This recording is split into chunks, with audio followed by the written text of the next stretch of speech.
Halo Sobat Adsen, salam pintar. Bersama Kak Ici, tutor ekonomi adsen.id. Pada video kali ini, kita akan membahas soal mengenai pendapatan nasional. Kalian siap?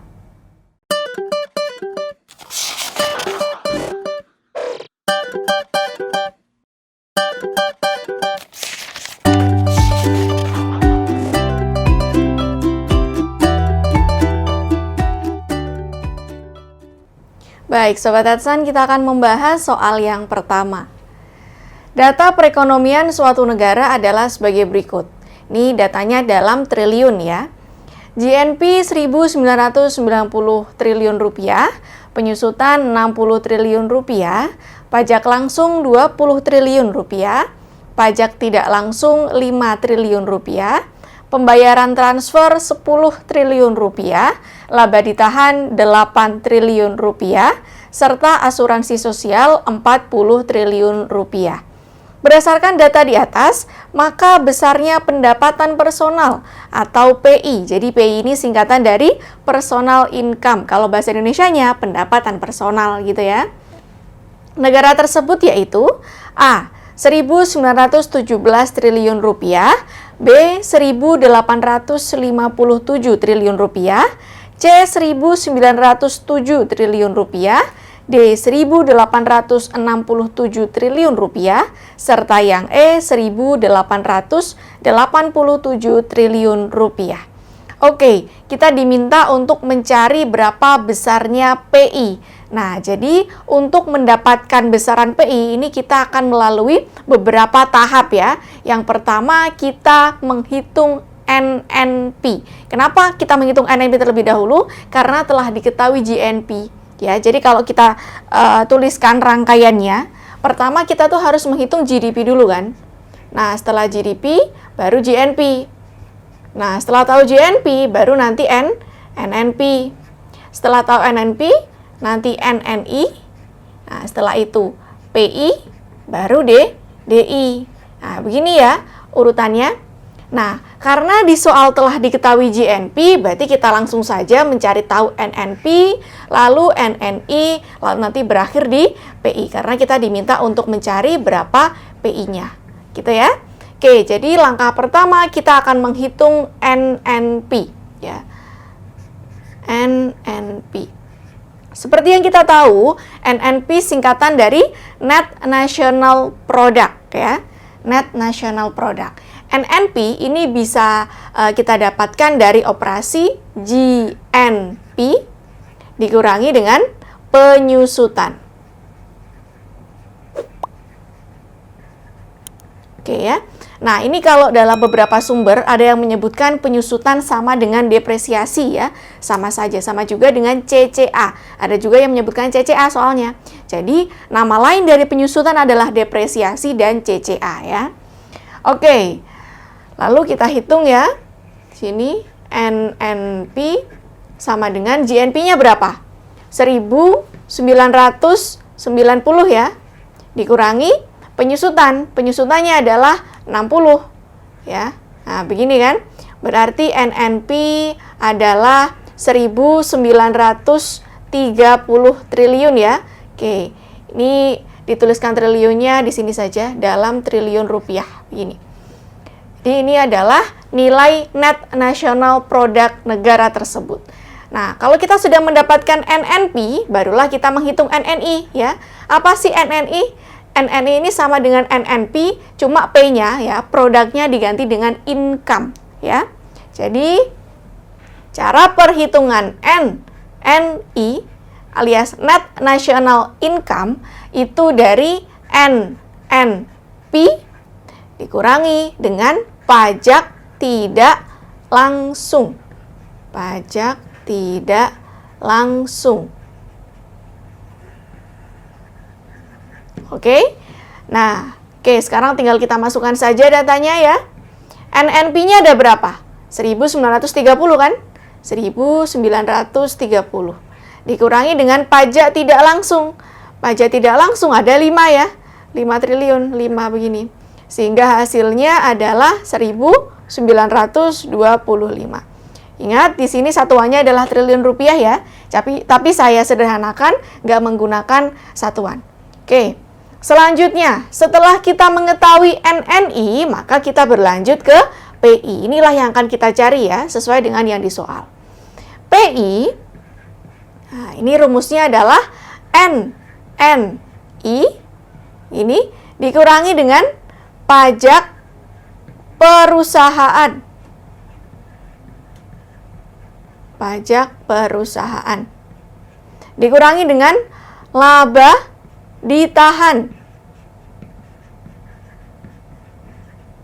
Dikurangi dengan iuran sosial. Ya. Dikurangi dengan faktor penyesuaian. Faktor penyesuaian ya. Lalu ditambah dengan transfer payment. Yang mana transfer payment itu sering juga disebut sebagai tunjangan sosial ya, atau bantuan sosial sama saja. Nah, oke, sekarang kita tahu rumusnya, tinggal kita masukkan angka-angkanya ya. Jadi PI sama dengan NNI yang telah kita dapatkan 1925 dikurangi dengan pajak perusahaan. Ada nggak pajak perusahaan? Oh, nggak ada ya, berarti kita anggap 0. Itu ya, jadi kalau nggak ada kita anggap 0, berarti emang dalam negara tersebut tidak ada pajak perusahaan gitu. Dikurangi dengan laba ditahan. Berapa laba ditahan? 8 ya, 8 triliun rupiah. Dikurangi dengan iuran sosial. Iuran sosial sama saja dengan asuransi sosial ya, 40 triliun rupiah. Begini, dikurangi dengan faktor penyesuaian. Ada nggak?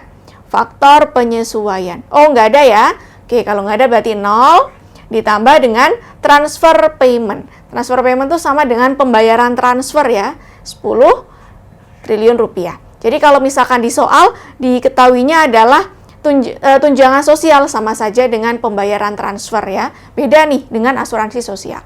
Oke, sehingga dari operasi ini kita akan dapatkan 1925 dikurangi 8 adalah 1917 ya, dikurangi 40 tambah 10, yakni adalah 1887. Kalau kita tuliskan lengkap dengan satuannya 1887 triliun rupiah.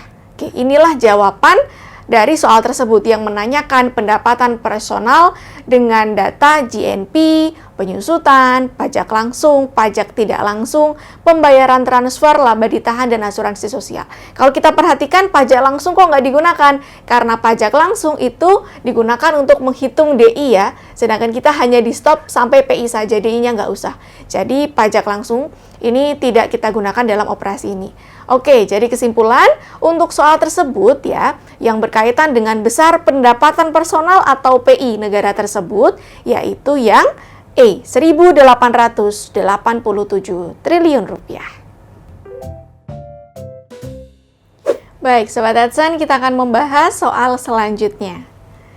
Data perekonomian suatu negara adalah sebagai berikut. Nah, data ini dalam miliar ya. NNI 9.050 miliar rupiah, pajak perseroan 175 miliar rupiah, laba ditahan 250 miliar rupiah, iuran asuransi 10 miliar rupiah, serta personal income 8.715 miliar rupiah. Berdasarkan uraian di atas, maka besarnya transfer payment adalah A 90 miliar rupiah, B 100 miliar rupiah, C 200 miliar rupiah, D 335 miliar rupiah, serta yang E 770 miliar rupiah. Oke, teman-teman, seperti yang kita tahu bahwa transfer payment itu merupakan salah satu komponen pembentuk personal income. Nah, untuk lebih jelasnya, kita akan uraikan alur ya, dari GDP, dari yang paling utama nih satu nasional, sampai ke disposable income, yakni adalah pendapatan bersih take home pay gitu ya. Oke. Jadi pertama ini kan kita menghitung GDP. Nah, setelah kita dapat GDP ini menghitungnya pakai 3 pendekatan yang telah kita ketahui ya. Ada pendekatan nilai tambah atau pendekatan output ya, ada pendekatan pengeluaran, ada pendekatan penerimaan. Tergantung mana yang digunakan metodenya ya. Nah, setelah mendapatkan nilai GDP, lalu kita akan menghitung GNP ya, Gross National Product ya. Setelah kita mendapatkan GNP, baru kita menghitung NNP. Nah, setelah dapat NNP, kita menghitung NNI, gitu kan? Oke, setelah kita menghitung NNI, baru kita menghitung PI. Yang terakhir, kita menghitung DI, gitu. Nah, kalau kita merujuk pada soal, kita diminta untuk mencari besarnya transfer payment. Nah, transfer payment itu merupakan salah satu komponen pembentuk PI. Ya, jadi kalau kita tuliskan PI itu rumusnya gimana sih? Jadi PI rumusnya adalah PI kan setelah NNI, otomatis untuk menghitung PI, NNI dulu, baru nanti dikurangi komponen yang lain ya. Apa saja? Misalkan di sini pajak perusahaan. Pajak perusahaan. Dikurangi laba ditahan ya. Laba ditahan. Oke, nanti kalau misalkan di soal yang lainnya diketahuinya laba tidak dibagi, itu sama ya artinya. Setelah dikurangi dengan laba ditahan, dikurangi lagi dengan iuran sosial atau asuransi sosial sama saja. Lalu dikurangi lagi dengan faktor penyesuaian.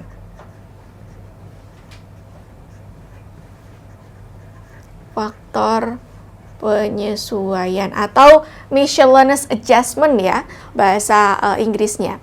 Setelah faktor penyesuaian baru nanti ditambah dengan transfer payment. Transfer payment. Nah, udah ya. Transfer payment ini nama lainnya adalah tunjangan sosial ya atau bantuan sosial sama saja. Nah, di sini kita diminta untuk mencari berapa besaran transfer payment. Ya, mudah saja ya dengan menggunakan operasi matematika.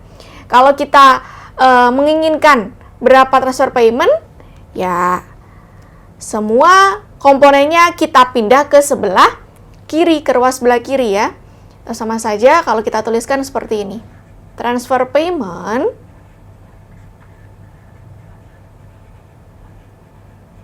ini sama dengan PI, gitu kan?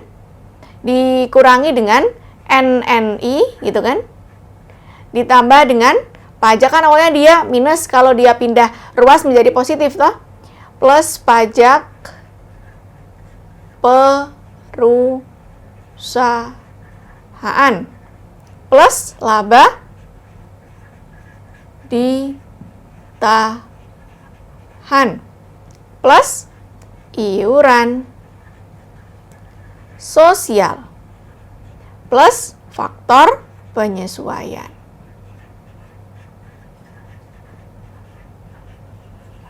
Oke, sudah ya? Kita sudah menuliskan rumus untuk mencari transfer payment dari perhitungan PI. Kalau sudah seperti ini, tinggal kita masukkan saja angkanya berdasarkan data yang tersedia pada soal ya. Jadi besaran transfer payment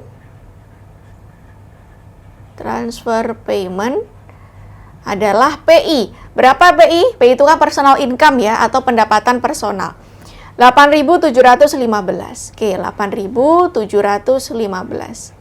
Dikurangi dengan NNI, Net National Income. Berapa? 9.050. Ini toh. Ditambah dengan pajak perusahaan. Pajak perusahaan punya nama lain pajak perseroan ya, 175. Ditambah dengan laba ditahan. Laba ditahannya 250. Ditambah dengan iuran sosial. Iuran sosial sama dengan iuran asuransi ya, 10. Lalu tambah dengan faktor penyesuaian. Ada nggak? Oh, nggak ada. Kalau nggak ada, kita anggap 0 gitu ya. Nah, udah.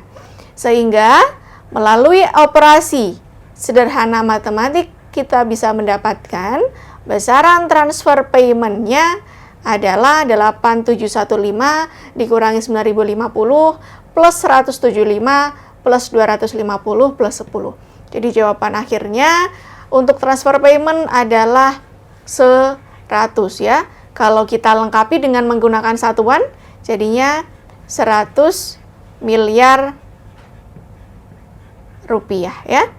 Oleh karena itu bisa kita simpulkan ya, berdasarkan uraian di atas ya pada data perekonomian suatu negara tersebut, maka besarnya transfer payment-nya adalah B, 100 miliar rupiah. Baik, Sobat Adsen, kita akan membahas soal selanjutnya. Komponen yang digunakan untuk perhitungan pendapatan nasional dengan metode penerimaan adalah A. Konsumsi, investasi, belanja pemerintah, dan ekspor bersih. B. Upah, suku bunga, sewa, dan profit. C. Upah, suku bunga, keuntungan, dan penyusutan. D. Investasi, suku bunga, dividen, keuntungan. Serta yang E. Upah, suku bunga, nilai sisa, dan penyusutan. Oke. Untuk menghitung pendapatan nasional itu ada 3 metode ya teman-teman. Nah, kita akan uraikan masing-masing metode perhitungan pendapatan nasional tersebut. Oke. Metode perhitungan pendapatan nasional. Oke. Nah, untuk metode yang pertama itu kita kenal dengan istilah metode nilai tambah ya, atau output.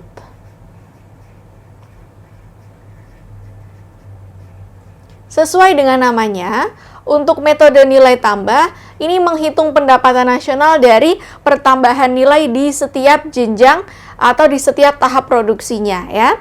Oke, jadi misalnya hasil akhir, produk akhirnya adalah berupa baju. Pertama kan pasti berasal dari kapas dulu ya. Oke, kapas, lalu menjadi benang, lalu menjadi kain, lalu menjadi baju. Nah, misalkan ini 4 stage atau 4 tahapnya ya. Nah, kapas di sini harganya 1.000 misalkan ya, 1.000 rupiah, benang 5.000 gitu. Kainnya adalah 20.000. Lalu let's say bajunya 50.000. Nah, untuk menghitung pendapatan nasionalnya, sesuai dengan namanya nilai tambah, jadi dihitung dari nilai tambahnya. Kapas ini kan pertama sebelum jadi kapas kan nggak bernilai ya. Setelah diolah oleh produsen jadi kapas, di-pack ya, nanti dijual harganya 1.000. Otomatis pertambahan nilainya dari dia belum bernilai alias 0 menjadi dijual, harga jualnya adalah 1.000, berarti nilai tambahnya kan 1.000. Itu ya. Jadi nilai tambahnya adalah 1.000. Nah, begini nilai tambahnya. Oke, kapas dibeli sama produsen benang ya. Diolah jadi benang. Benangnya dijual 5.000. Otomatis pertambahan nilainya berapa? Ini awalnya 1.000 nih kapasnya. Diolah jadi benang, jadinya harga jualnya 5.000. Berarti dia bertambah 4.000 kan itu. 4.000 ya. 4.000. Nah, begini. Selanjutnya benang dibeli sama produsen kain ya. Diolah gitu kan. Awalnya benang menjadi kain. Benang ya modalnya itu 5.000, setelah jadi kain harganya 20.000. Berarti dia ada nilai tambah sebesar 15.000 ya. 15.000. Kain dibeli sama produsen baju, diolah jadi baju. Modalnya yakni kain 20.000, setelah jadi baju dijualnya 50.000. Berarti ada pertambahan 30.000 ya. Nah, ini 30.000. Oke. Nah, ini nilai tambahnya. Jadi pendapatan nasionalnya tinggal dijumlahkan. 1.000 tambah 4.000, 5.000 toh. 5.000 tambah 15.000, 20.000 tambah 30, 50.000. Nah, cara mengecek apakah benar perhitungan kalian, nilai akhir penjumlahan setiap nilai tambah harus sama dengan nilai akhir produk tersebut ya. Kalau sama seperti ini berarti sudah benar. Nah, ini kalau untuk satu produksi saja, satu komoditas. Sedangkan satu negara itu komoditasnya banyak. Ya, jadi ditambahkan masing-masing nilai tambah di setiap produksi gitu ya. Oke, ini adalah metode yang pertama. Selanjutnya, untuk metode yang kedua adalah metode penerimaan. Metode penerimaan. Nah, sesuai dengan namanya juga nih. Untuk metode penerimaan berarti menghitung pendapatan nasional dari penerimaan atau pendapatan di masing-masing sektor ya. Oke, bagaimana rumusnya? Jadi pendapatan nasional itu kan Y ya. Y sama dengan W kecil plus I kecil plus R kecil plus P alias profit ya. Oke, kita artikan ya. W itu adalah upah. Berarti pendapatan dari pemilik faktor produksi berupa tenaga kerja. Dia dapat upah, dapat gaji ya. Kalau I kecil itu interest ya. Ini kalau orang yang menanamkan modal ya dalam bentuk deposito atau menanamkan modal dalam bentuk obligasi dan yang lainnya, dapat suku bunga ya. Nah, lalu R ini rent ya. Rent begini. Dia sewa namanya. Ya, interest ini bunga ya. Nah, sewa berarti merupakan penerimaan bagi pemilik faktor produksi berupa lahan, berupa bangunan yang cara penggunanya adalah dengan disewa gitu. Kalau yang P ini profit ya. Nah, profit berarti merupakan penerimaan bagi seseorang yang memiliki modal. Orang punya kewirausahaan, itu kan masuk ke faktor produksi ya. Kalau orang punya jiwa kewirausahaan, otomatis nanti bisa mendirikan perusahaan, dapatnya profit ya setiap bulan, setiap tahun gitu, atau laba lah nama lainnya. Oke, ini metode penerimaan. Yang ketiga adalah metode pengeluaran. Oke, jadi pengeluaran juga sama ya, menghitung pendapatan nasional dari pengeluaran masing-masing sektor ya, konsumsinya masing-masing sektor ya. Bagaimana rumusnya? Y sama dengan C plus I plus G plus X min M. Oke, kita artikan C adalah konsumsi ya. Nah, untuk konsumsi ini merupakan pengeluaran dari sektor rumah tangga. Investasi ini juga sebenarnya artinya sama dengan konsumsi, tapi konsumsi yang dilakukan oleh sektor swasta ya, yakni membeli mesin, membangun pabrik ya, itu masuk ke investasi. G itu apa? Belanja pemerintah ya. Ya, pengeluaran pemerintah. Oke, lalu X ini adalah ekspor. Ya, dan M ini adalah impor. Jadi X min M merupakan pengeluaran dari sektor perdagangan internasional. Nah, X min M ini bisa juga kita tuliskan NX saja, alias net ekspor ya. Jadi boleh nanti kalau misalkan pengen nulisnya metode pengeluaran C plus I plus G plus X plus NX gitu saja juga boleh ya. Karena NX ini merupakan komponen dari X min M. Kira-kira seperti itu ya. Net ekspor ini kalau bahasa Indonesianya ekspor bersih. Oke, jadi kita sudah tahu sekarang ya, ada 3 metode perhitungan pendapatan nasional. Mulai dari metode nilai tambah, metode penerimaan, sampai dengan metode pengeluaran. Sekarang kita kembali ke soal. Ternyata di soalnya kita diminta untuk menentukan komponen perhitungan pendapatan nasional dengan metode penerimaan. Nah, berarti yang ada ini ya. Yang ada W, ada I, ada R, ada P. Yang A, konsumsi, langsung salah karena konsumsi miliknya metode pengeluaran ya. B, upah, ada. Suku bunga, ada. Sewa, ada. Profit, ada juga ya, profit atau laba. Oke, berarti kita kunci. Jawaban yang paling sesuai adalah yang B.